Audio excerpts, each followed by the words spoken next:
ಸಾಧು ಸಂತರ ಭೂಮಿಯನ್ನ ಕಬಳಿಸುವ ಹುನ್ನಾರ ಫಲಿಸುವುದಿಲ್ಲ. ನವೀನ್ ಗುಳಗಣ್ಣವರ್. ಕುಕನೂರು ಪಟ್ಟಣದಲ್ಲಿ ಶುಕ್ರವಾರದಂದು ಗುದ್ನೆಪ್ಪನ ಮಠದ ಸರ್ವೆ ನಂಬರ್ 78ರ ಮಠದ ಜಮೀನಿನ ಉಳಿವಿಗಾಗಿ ಸಾವಿರಾರು ಸಂಖ್ಯೆಯಲ್ಲಿ ಭಕ್ತರು ಪಾಲ್ಗೊಂಡು ಗುದ್ನೆಪ್ಪನ ಮಠದ ಕುಕನೂರು ಡಾಕ್ಟರ್ ಬಿಆರ್ ಅಂಬೇಡ್ಕರ್ ವೃತ್ತದ ಮೂಲಕ ವೀರಭದ್ರಪ್ಪ ವೃತ್ತದವರೆಗೂ ಹಮ್ಮಿಕೊಂಡ ಶಾಂತಿಯುತ ಬೃಹತ್ ಪ್ರತಿಭಟನೆಯಲ್ಲಿ ಭಾಗವಹಿಸಿ ಮನವಿಯನ್ನ ಸಲ್ಲಿಸಿದರು. ಯುವ ನಾಯಕರಾದ ನವೀನ್ ಗುಳಗಣ್ಣನವರ್ ಪ್ರತಿಭಟನೆಯಲ್ಲಿ ಪಾಲ್ಗೊಂಡು ಮಾತನಾಡಿ, ಗುದ್ನೆಪ್ಪನ ಮಠದಲ್ಲಿ ಈಗಾಗಲೇ ಸಾಕಷ್ಟು ಭೂಮಿ ಶಿಕ್ಷಣ ಸಂಸ್ಥೆಗಳಿಗೆ ತೆಗೆದುಕೊಂಡಿದ್ದು, ಜಾತ್ರೆಗೆ ಉಳಿದ ಸ್ವಲ್ಪ ಭೂಮಿಯನ್ನ ಉಳಿಸಿಕೊಳ್ಳಲು ಹೋದರೆ ಆ ಭೂಮಿಯನ್ನ ಶಾಸಕರು ಕಬಳಿಸುವ ಹುನ್ನಾರ ನಡೆಸಿದ್ದು, ಸಾಧು ಸಂತರ ಭೂಮಿಯನ್ನ ಕಬಳಿಸುವ ಹುನ್ನಾರ ಫಲಿಸುವುದಿಲ್ಲ ಎಂದರು. ಈ ಪ್ರಕ್ರಿಯೆ ಇದೇ ತರನಾಗಿ ಮುಂದುವರೆದರೆ ಎಲ್ಲದಕ್ಕೂ ಮಠದ ಸದ್ಭಕ್ತರು ಸಿದ್ಧರಿದ್ದೇವೆ ಎಂದು ಹೇಳಿದರು. ನಂತರ ವಕೀಲರು ಹಾಗೂ ಜಂಗಮ ಸಮಾಜದ ಮುಖಂಡರು ಆದ ತಿಪ್ಪೇರುದ್ರಸ್ವಾಮಿ ಮಾತನಾಡಿ, ಇಲ್ಲಿನ ದೇವಸ್ಥಾನದ ಇತಿಹಾಸವನ್ನು ಬೇಕಿದ್ದರೆ ರಾಯರೆಡ್ಡಿ ಅವರೇ ಒಮ್ಮೆ ಓದಿಕೊಳ್ಳಿ. ಇದೇನು ಯಾರಪ್ಪನ ಮನೆಯ ಸ್ವತ್ತು ಅಲ್ಲ, ಇದು ದೇವಸ್ಥಾನದ ಜಾಗೆಯಾಗಿದ್ದು, ಈ ಮೊದಲು ಇಲ್ಲಿ ನವೋದಯ ಶಾಲೆ, KLE college, ITI college, Morarji ವಸತಿ ಶಾಲೆ ಸೇರಿದಂತೆ ಕುಡಿಯುವ ನೀರಿನ ಟ್ಯಾಂಕ್ಗಾಗಿ ಸಾಕಷ್ಟು ಭೂಮಿಯನ್ನ ಪಡೆದುಕೊಂಡಿದ್ದೀರಿ. ಇನ್ನು ಇಲ್ಲಿನ ಜಾತ್ರೆಗೆ ಉಳಿದಿರುವ ಸ್ವಲ್ಪ ಭೂಮಿಯನ್ನ ಕಬಳಿಸಲು ಹೊರಟಿದ್ದೀರಿ. ಇದು ನ್ಯಾಯವೇ ಎಂದು ಪ್ರಶ್ನಿಸಿದರು. ಈ ಜಾತ್ರೆಗೆ ಸರ್ಕಾರವೇನೂ ನಯಾ ಪೈಸಾ ಕೊಡಲಿಲ್ಲ. ಇಲ್ಲಿನ ಹುಣಸೆ ಮರದ ಹುಣಸೆ ಹಣ್ಣಿನಿಂದ ಜಾತ್ರೆ ನಡೆಯುತ್ತದೆ. ಆದರೆ ಇಲ್ಲಿನ ಶಾಲೆಯ ಸೆಸ್ ಹಾಗೂ ಹುಣಸೆ ಹಣ್ಣಿನ ಆದಾಯದ ಲೆಕ್ಕಪತ್ರ ಹಾಗೂ ಹುಂಡಿ ಹಣದ ಲೆಕ್ಕವನ್ನ ಇಲ್ಲಿಯವರೆಗೂ ಇಲ್ಲಿನ ಆಡಳಿತದವರು ನೀಡಿಲ್ಲ ಎಂದರೆ ಇದನ್ನು ಯಾರಿಗೆ ನೀಡುತ್ತಿದ್ದಾರೆ ಎಂದು ಪ್ರಶ್ನಿಸಿದರು. ಇನ್ನು ರಾಯರೆಡ್ಡಿ ಪದೇ ಪದೇ ಅಧಿಕಾರಿಗಳನ್ನ ಕಳಿಸಿ ಇಲ್ಲಿನ ಭೂಮಿಯನ್ನ ಒತ್ತಾಯಪೂರ್ವಕವಾಗಿ ಪಡೆಯಲು ಹೊರಟಿರುವ ನಡೆ ಸರಿಯಲ್ಲ. ನಿಮ್ಮ ನಡೆಗೆ ಬೇಸತ್ತ ಜನ ನ್ಯಾಯಾಲಯದಿಂದ ತಡೆ ತಂದರೂ ಕೂಡ ಜಿಲ್ಲಾಧಿಕಾರಿ, ಆಡಳಿತಾಧಿಕಾರಿ, ಪೊಲೀಸ್ ಇಲಾಖೆಯವರು ಇಂತಹ ಚೇಲಗಳ ಮಾತು ಕೇಳಿ ತೊಂದರೆ ಕೊಡುತ್ತಿದ್ದಾರೆ. ಇನ್ನು ನ್ಯಾಯಾಲಯ ಆದೇಶ ಉಲ್ಲಂಘನೆ ಯಾರು ಮಾಡುತ್ತಾರೋ ಅಂತಹವರ ವಿರುದ್ಧ ನಾವು ಹೈಕೋರ್ಟ್ನಲ್ಲಿ ಗುಂಡಿ ಬಿಚ್ಚಿಸುತ್ತೇವೆ ಎಂದು ಎಚ್ಚರಿಕೆಯನ್ನ ನೀಡಿದರು. ಇನ್ನು ಸಂವಿಧಾನ ಉಲ್ಲಂಘಿಸಿದ ನಿಮಗೆ ನಿಮ್ಮ ಶಾಸಕ ಸ್ಥಾನವನ್ನ ಕಳಚಿಸುವುದು ನಮಗೆ ಗೊತ್ತಿದೆ. ಈ ಜಾಗ ಧಾರ್ಮಿಕ ದತ್ತಿ ಇಲಾಖೆಗೆ ಒಳಪಡುತ್ತದೆ ಎಂದು ಹೇಳುತ್ತಿದ್ದೀರಲ್ಲ, ದಾಖಲೆಗಳಿದ್ದರೆ ತಂದು ತೋರಿಸಿ ಎಂದು ಸವಾಲನ್ನ ಎಸೆದರು. ನಂತರ ಮಾರುತಿ ಗೌರಳ, ಸುರೇಶ ಬಳುಟಿಗಿ, ಮಂಜುನಾಥ ನಾಡಗೌಡ, ಮಲ್ಲನಗೌಡ ಮತ್ತು ಕೊನಾನಗೌಡ, ಶರಣಪ್ಪ ಗುಂಗಾಡಿ ಮತ್ತು ಜಗದೀಶ ತೊಂಡಿಹಾಳ ಸೇರಿದಂತೆ ಇನ್ನಿತರರು ಮಾತನಾಡಿ, ಯಾವುದೇ ಕಾರಣಕ್ಕೂ ಸೇವಾದಾರರ ಭೂಮಿಯನ್ನ ಸರ್ಕಾರಿ ಕಟ್ಟಡಗಳಿಗೆ ಬಿಟ್ಟುಕೊಡುವುದಿಲ್ಲ ಎಂದರು. ಏನೋ ಪ್ರತಿಭಟನೆಯ ಸ್ಥಳಕ್ಕೆ ಸಹಾಯಕ ಆಯುಕ್ತ ಕ್ಯಾಪ್ಟನ್ ಮಹೇಶ್ ಮಾಲಗಿತ್ತಿ ಆಗಮಿಸಿ ಮನವಿಯನ್ನ ಸ್ವೀಕರಿಸಿದರು. ಈ ಸಂದರ್ಭದಲ್ಲಿ ನಿಲಗುಂದ ಮಠದ ಶ್ರೀಗಳು, ಅನ್ನದಾನೀಶ್ವರ ಮಠದ ಮಹದೇವಯ್ಯ ಸ್ವಾಮೀಜಿಗಳು ಹಾಗೂ ಕರಬಸಯ್ಯ ಬಿನ್ನಾಳ, ಜಗದೀಶ ಸೂಡಿ, ಶಿವಕುಮಾರ ನಾಗಲಾಪುರ ಮಠ ಮತ್ತು ಕನಕಪ್ಪ ಬ್ಯಾಡರ್, ಸಿದ್ದು ಉಳ್ಳಾಗಡ್ಡಿ, ಮಹೇಶ್ ಕಲ್ಮಠ, ಜಗನ್ನಾಥ ಬೋವಿ ಮತ್ತು ಸೋಮಶೇಖರ್ ಗುಳಗಣ್ಣವರ್, ವಿನಾಯಕ ಸರಗಣಾಚಾರ, ಮಲ್ಲು ಚೌಧರಿ, ಲಕ್ಷ್ಮಣ ಕಾಳಿ, ಮಹೇಶ್ವರಿ ಸಾವಳಗಿಮಠ, ಸಿದ್ದಲಿಂಗಯ್ಯ ಬಂಡಿ, ಮಹಂತೇಶ್ ಹೂಗಾರ, ರಾಜು ದ್ಯಾಂಪುರ, ಶರಣಯ್ಯ ಹುಣಸಿಮರದ, ಚಂದ್ರು ಬಗನಾಳ ಮತ್ತು ನಾಗಪ್ಪ ಕಲ್ಮನಿ ಸೇರಿದಂತೆ ಗುದ್ನೇಶ್ವರ ಮಠದ ನೂರಾರು ಭಕ್ತಾದಿಗಳು, ಮಹಿಳೆಯರು ಪ್ರತಿಭಟನೆಯಲ್ಲಿ ಭಾಗವಹಿಸಿ ಬೆಂಬಲವನ್ನ ಸೂಚಿಸಿದರು.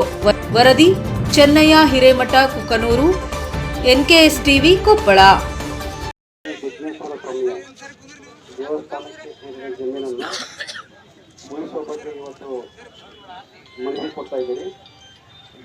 ಈಗ ಈ ದೇವಸ್ಥಾನದ ಬಗ್ಗೆ ನಮ್ಮ ಗುದ್ನೆಪ್ಪನ ಮಠದ ಏನು ಸರ್ವೆ ನಂಬರ್ 78 188 ಎಕರೆ ಅಲ್ಲದು, ಈಗ 211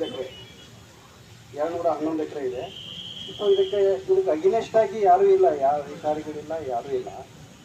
ಬಟ್ ಒಂದಿಷ್ಟು ಡಿಸಿಷನ್ಸ್ ನಾವು ತೊಗೊಳ್ಳುವಂಥದ್ದು ಇರೋಂಗಿಲ್ಲ. ಈಗ ಮ್ಯಾಟ್ರಲ್ಲಿ ಒಂದಿಷ್ಟು ಕೋರ್ಟಲ್ಲಿರೋ ನಾವು ಡಿಸೈಡ್ ಮಾಡ್ತಾರೆ. ಹೈಕೋರ್ಟಿನ ಏನು ಡಿಸಿಷನ್ ಆಗುತ್ತೆ ನಾವೆಲ್ಲ ಅದ್ರ ಪ್ರಕಾರನೇ ಹೋಗೋಣ. ಆಮೇಲೆ ಈಗ ಕಟ್ಟಡಕ್ಕೆ ಸಂಬಂಧಪಟ್ಟಂಗೆ ಸರ್ಕಾರದಿಂದ ಆಲ್ರೆಡಿ ಸ್ಯಾಂಕ್ಷನ್ ಆಗಿ ಜಾಗಕ್ಕೆ ಎಂಡೋಮೆಂಟ್ ಡಿಪಾರ್ಟ್ಮೆಂಟಿಂದ ಬಂದಿದೆ. 2012ರಲ್ಲಿ ಇದನ್ನು ಎಂಡೋಮೆಂಟ್ ಟೆಂಪಲ್ ಅಂತೇಳಿ ರಿಜಿಸ್ಟರ್ ಆಗಿದೆ. ಸೊ ಇವೆಲ್ಲ ಕೂತ್ಕೊಂಡು ನಾವು ಚರ್ಚೆ ಮಾಡೋಣ. ಈಗ ಕೋರ್ಟ್ನ ಮ್ಯಾಟ್ರಿದಾಗ ನಾನು ಏನಾದರೂ ಹೇಳಕ್ಕೆ ಬರೋಂಗಿಲ್ಲ.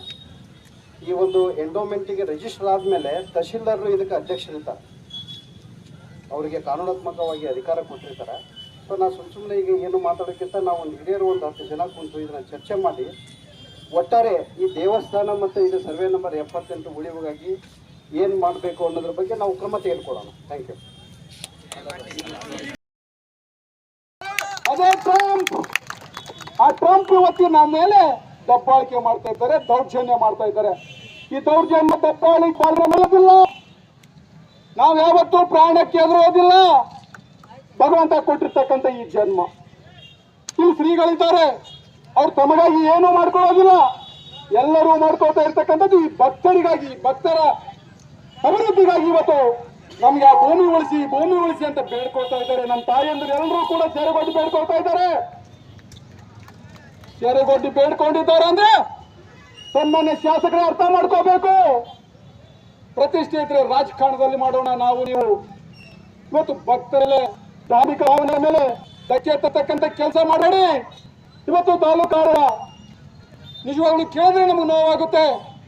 ಸನ್ಮಾನ್ಯ ತಾಲೂಕು ಆಡಳಿತದ ಮುಖ್ಯಸ್ಥರೇ, ನೀವು ಮಾಡ್ತಾ ಇರ್ತಕ್ಕಂಥದ್ದು ಕಾನೂನು ಕೆಲಸ ಅಥವಾ ಶಾಸಕರ ಬೆಂಬಲಿಗರಾಗಿ ಕೂಲಿಗರಾಗಿ ಕೆಲಸ ಮಾಡ್ತಾ ಇದ್ದೀರಾ? ಹಾಗಿದ್ರೆ ಇಡೀ ತಾಲೂಕಿಗೆ ನೋಟಿಸ್ ಕೊಡಿ, ನಮ್ಮೆಲ್ಲರನ್ನು ಜೈಲ್ಗೆ ಹಾಕ್ಬಿಡಿ. ಇನ್ನೊಂದು 2 ವರ್ಷ ಇರ್ತೀವಿ ಅನ್ನೋ ಬಹುಶಃ ನೀವು 2 ವರ್ಷ ನಮ್ಮೆಲ್ಲರೂ ಜೈಲ್ಗೆ ಹಾಕಿ ನೀವೇನ್ ಮಾಡ್ಬೇಕು, ನಮ್ಮೆಲ್ಲರ ಸಮಾಧಿ ಮೇಲೆ ಕಟ್ಟಡವನ್ನ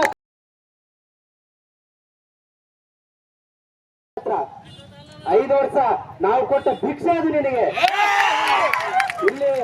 ಇಲ್ಲಿನ ಆಡಳಿತ ವ್ಯವಸ್ಥೆ ಎಷ್ಟು ಹದಗೆಟ್ಟಿದೆ ಅಂದ್ರೆ ತಹಸೀಲ್ದಾರ್ ಮತ್ತು ಚೀಫ್ ಆಫೀಸರು ಆ ಆಡಳಿತ ವ್ಯವಸ್ಥೆಯ ದಾಸರಾಗಿದ್ದಾರೆ. ಅವರೆಲ್ಲ ನಾವು 5 ವರ್ಷ ಭಿಕ್ಷೆ ಕೊಟ್ರೆ ನೀವೆಲ್ಲ 35 ವರ್ಷದ ಅಧಿಕಾರದ ದೀಕ್ಷೆನೆ ಪಡ್ಕೊಂಡಿದ್ದೀರಿ.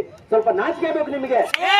ಒಂದು ಬ್ಯಾನರ್ ಹಾಕಿದ್ರೆ 12 ಜನ ಕೇಸ್ ಮಾಡ್ತೀರಂದ್ರೆ ನೀವು ಎಷ್ಟು ಗುಲಾಮಗಿರಿ ಇದ್ದಾರೆ ನಿಮ್ಗೆ ನಾಚಿಕೆ ಆಗ್ಬೇಕು. ತಹಸೀಲ್ದಾರ್ ಮತ್ತು ಚೀಫ್ ಆಫೀಸರು ಒಬ್ಬರು ಹೇಳ್ಕೊತಾ ಇದ್ದಾರೆ. ಪಾಪ ಅವರಿಗೆ 3 ಕೇಸ್ ಹಾಕಿದ್ರೆ ಅವ್ರು ಹೇಗೆ ಬದುಕ್ತಾರೆ? ಅಮಾಯಕರು 70 ಹಿರಿಕರು ಅವ್ರ ಮೇಲೆ ಕೇಸ್ ಮಾಡಿದ್ರೆ BP ಶುಗರ್ ಇದೆ ಅವರಿಗೆಲ್ಲ. ನೋಟಿಸ್ ತಗೊಳ್ಳೋ ಕೂಡ ಹೆದರ್ತಾ ಇದ್ದಾರೆ ಅವರು.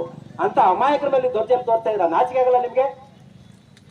ಮಾನ್ಯ ರಾಯರೆಡ್ಡಿ ಅವರೇ, ಆ ಊರಿನ ಜಾಗ ಸರ್ಕಾರಕ್ಕಲ್ಲ, ಗ್ರಾಮದವರದ್ದು. ಅದರದೊಂದು ತೀರ್ಮಾನ ಮುಂದೊಂದು ದಿನ ಆಗುತ್ತೆ. ಎಲ್ಲ ದೇವ್ರದ್ದು, ಅಲ್ಲಿವರೆಗೂ ಕಾಯ್ಬೇಕು. ನೀವೆಲ್ಲ ಹೋರಾಟ ಚೀರಾಟ ನಾಟಕ ಮಾಡಿದ್ರೆ ಯಾರು ಹೆದರಲ್ಲ. ನೀವೆಲ್ಲಿ ಹೋದ್ರೆ ನಾವು ಅದರ ತೀರ್ಮಾನ ಮತಗಟ್ಟೆಯಲ್ಲಿ ಮಾಡ್ತೀವಿ. 2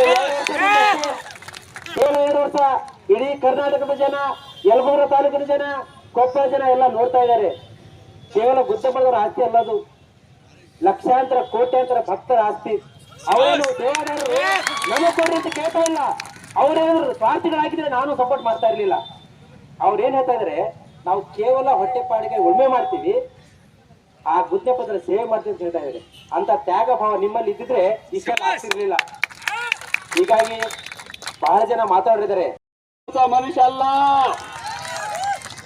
ನಾವು ಬರಿತೀವಿ ಸರ್ಕಾರಕ್ಕೆ ಬರಿತೀವಿ. ಇನ್ನು ಶಾಸಕರಿದ್ದಾಗ ನಮ್ಮ ತಡಕೊಳ್ಳಾರದಷ್ಟು ನೋವುಗಳನ್ನು ಕೊಡ್ತಾ ಇದೆಯಪ್ಪ ನೀನು.